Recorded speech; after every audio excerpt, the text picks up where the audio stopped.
This video is for 12.1. So if you have not already done your Spark, I want you to go ahead and try that and then come back when you have completed your Spark.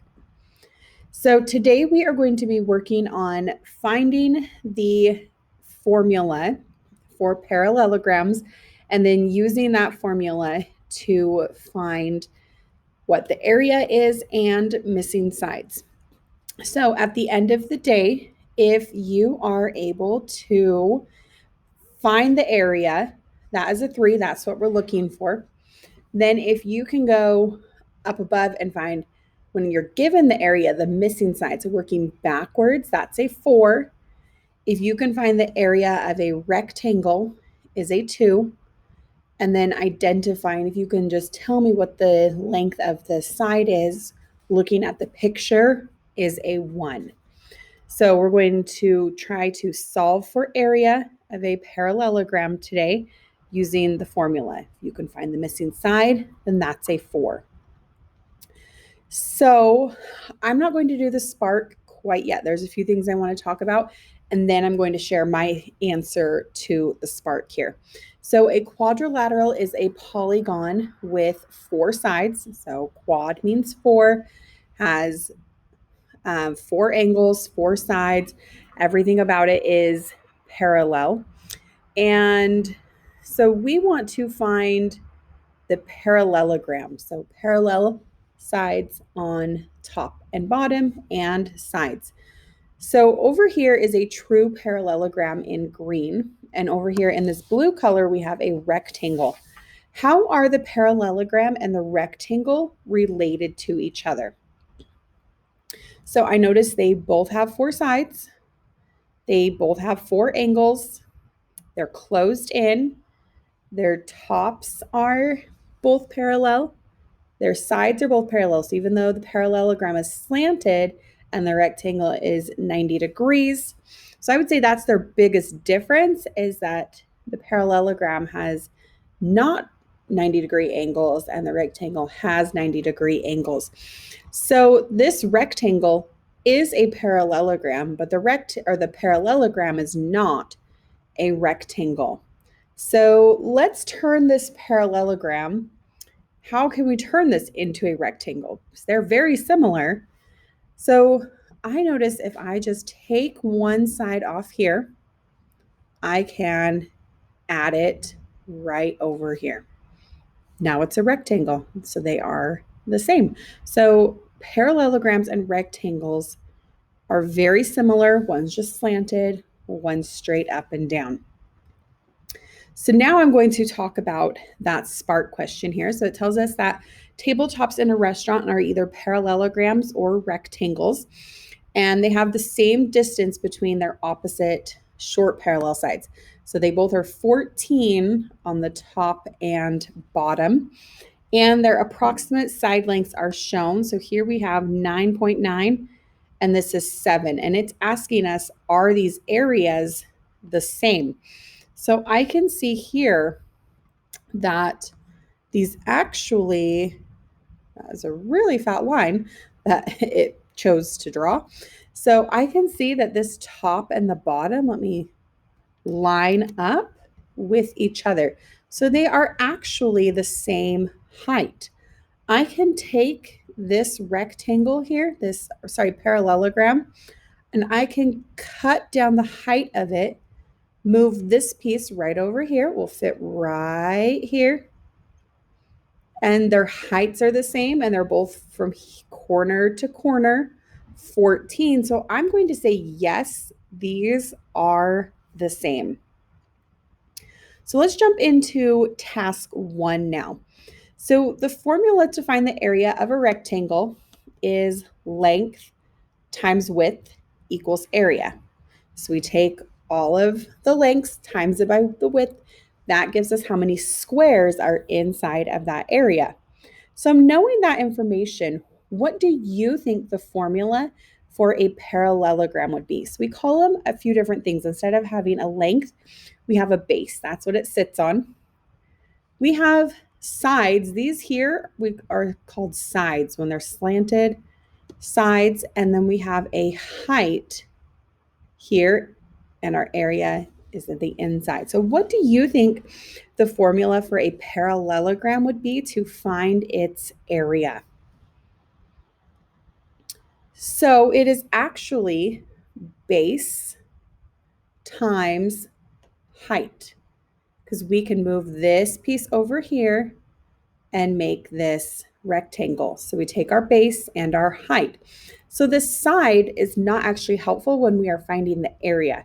It's helpful when you're finding the perimeter around the outside, but for area, we need something that goes straight up and down. So this is going to be really helpful in the next few days, is to remember that height always has to come from a right angle. So here we can see this right angle. So height is from straight up perpendicular from the top to the bottom, base 1 to base 2. So we just take the base, multiply it by the height, equals the area. So it's very similar to a rectangle, but the names are just called different things. So one thing I want to practice is finding the height. So we have this parallelogram here with measurements of 4 and 7 and 5. Which one is the height? 4 is the height because it's the one that goes from a 90-degree angle from the base. So on this problem, the base is 7, the height is 4. So now let's find the area of that. So 7 times 4 is 28. And since it doesn't have what type of measurement it is, I'm just going to call it unit, and it's still squared because we had 2 dimensions. We multiplied together. We found out how many squares went inside, so it's still units squared.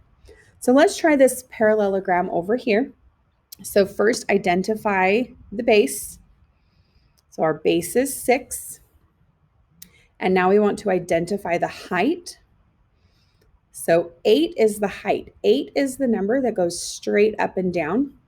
So for these problems, we don't need these sides. We would need that side if we're finding the outside perimeter, but to find the area, we want that straight up and down height.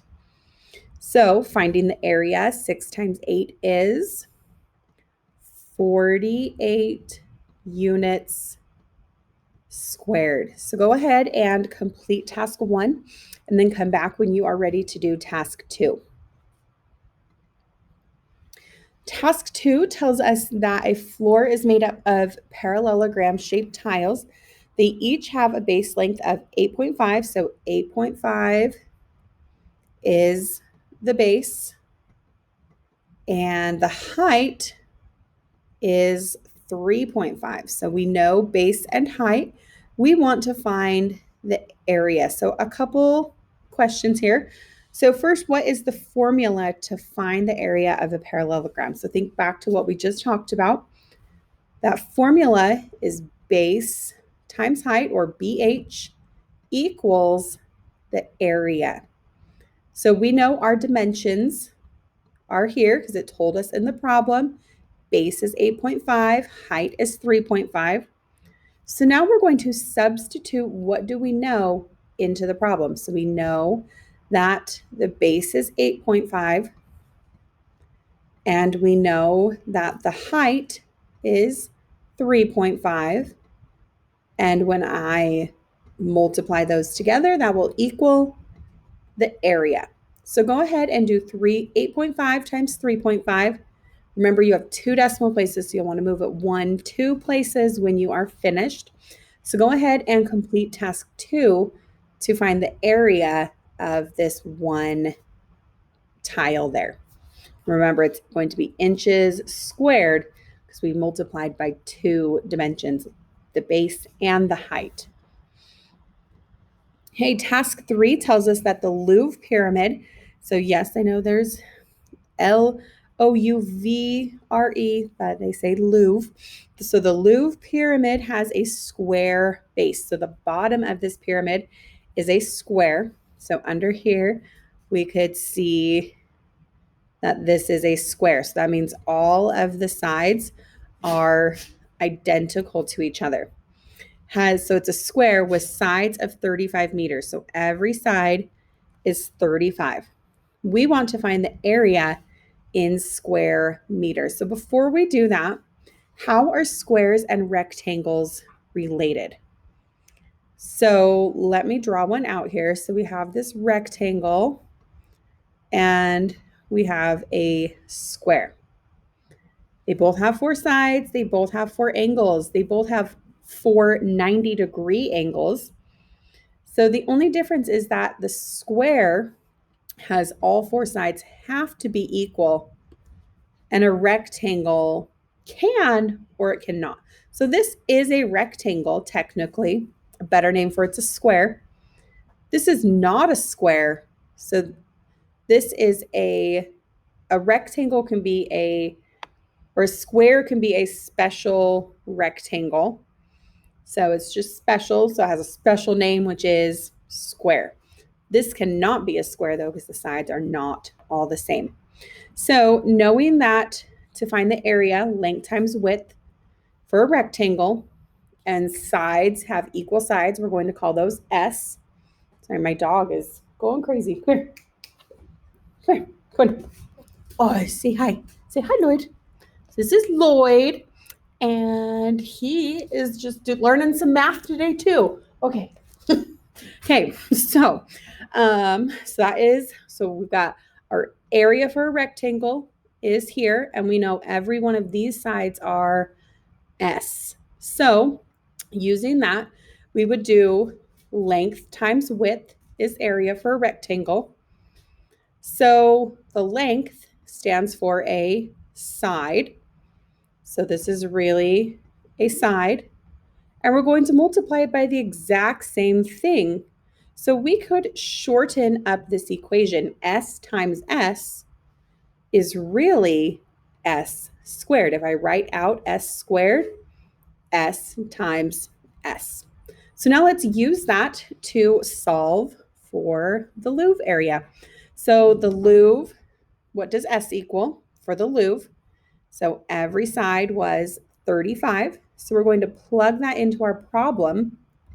So we have 35 squared, which is really 35 times 35 will give us the area in meters squared. Let's go ahead and complete task 3 and then come back when you are ready to do task 4. Okay, task 4 tells us that Harry is building a garden in the shape of a parallelogram, and is 24 feet long. So he knows that he can plant his garden 24 feet long. The yard is not a rectangle though, so he's not sure how wide the garden can be because it's slanted. So he has enough material to cover 84 feet square. So his area of his garden can be 84. He knows it can be 24 wide and it can cover 84. We want to find how wide or the height of his garden. So first, what is the formula for a parallelogram? So remember, this is our 4 today. So if you can do tasks 1, 2, and 3, that's a 3. If you can do this task and understand this one and problems like this, then that's bumping you up to that 4 today. So what is the correct formula for the area? So we're going to take our area, and to find the parallelogram, we do the base times the height. So we want to take that formula now, and we're going to plug in what we know, substitute what we know. So I can see the base here is 24. The height is what we don't know. So height is what's missing, and our total area is 84. So now we've just written ourselves a one-step equation, which we have practiced in Module 9. So to get h by itself, we are going to, the opposite of multiply is divide on both sides of the equation to keep it balanced. So 24 divided by 24 cancels that out. So we're left with 1h. So we just need to do 84 divided by 24, and that will tell us what h is. we can plug it back in and check 24 and multiply by what answer you found, and that should equal 84. So go ahead and complete task 4 and do your check for understanding and homework. And if you have any other questions, please let me know.